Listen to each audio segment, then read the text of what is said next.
All right, hi everybody, I'm back again. I'm going to talk through some of the reminders that I gave at the training now. So like I said in the first video, the prior video, that some of these might be sort of repeats. There's a little bit of back and forth flow between these two, but there might be some new stuff. So I talked about the new name tags. You're welcome to use that sticker, or you can use the lanyard, or if you want a lanyard made, we can do that.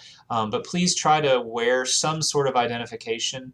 That really is helpful for a couple of reasons. It's helpful for new parents to say, hey, I want to have a relationship with my child's Bible Land teacher, so they know who you are and you can actually use your names, things like that. It also helps us feel, excuse me, not doesn't help us so much. It helps our parents, especially our new parents, to feel a little bit better about the people back in Bible Land. If you're wearing either a name tag that I have made for you, or one of the printout ones that you are only allowed to get if I have you on the official volunteer roster, then they know that the people back there with them have been approved, have gone through background checks, have done the application process, things like that. Um, and that's just putting our best foot forward. We want Bible Land to be safe. We want to be a place where parents want to drop their kids off. We know the kids love it. I hear all the time how much the kids love being back in Bible Land, but this is just another way for us to really help moms and dads feel good about the fact that we're partnering with them in this way. So please, please, please try to check in and wear those stickers as they come out. Timeliness, we talked about how we have a new schedule coming up. We would love you to make your best efforts to be here by 9:15 if possible for the early service if you're serving there, or 10:45 for the second service. As I said in the training, I have my son Jax, he goes to the First Tee down in San Antonio for golf. It's a golf class, but they also do a lot of life skills. And one of the first things they said in one of the first classes was talking about timeliness. And they said, if you are, let me see if I get it right, if you are early, you're on time, and if you're on time, you're late. So if we want to consider the start time of the services, 9:30 or 11, to be on time, really that's kind of more like late. We've got a lot of families that show up early for whatever reason, especially new ones.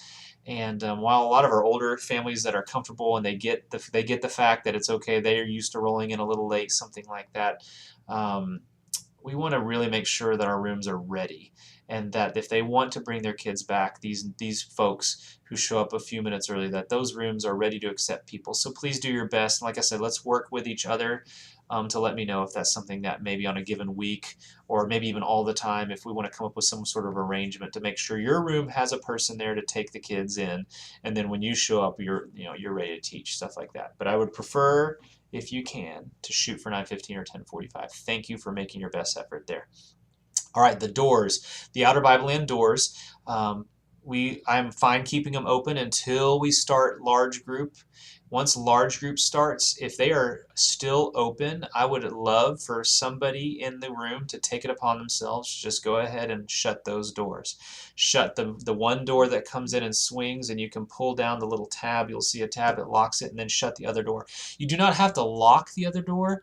Really, that's only needed for any emergencies. We can lock it for lockdowns and stuff like that. But go ahead and shut it.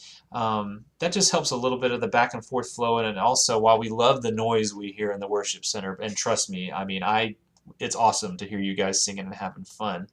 At the same time, if the doors are open, sometimes it can be kind of crazy loud, and if they're praying in there or they're trying to hear the sermon, that's just helpful.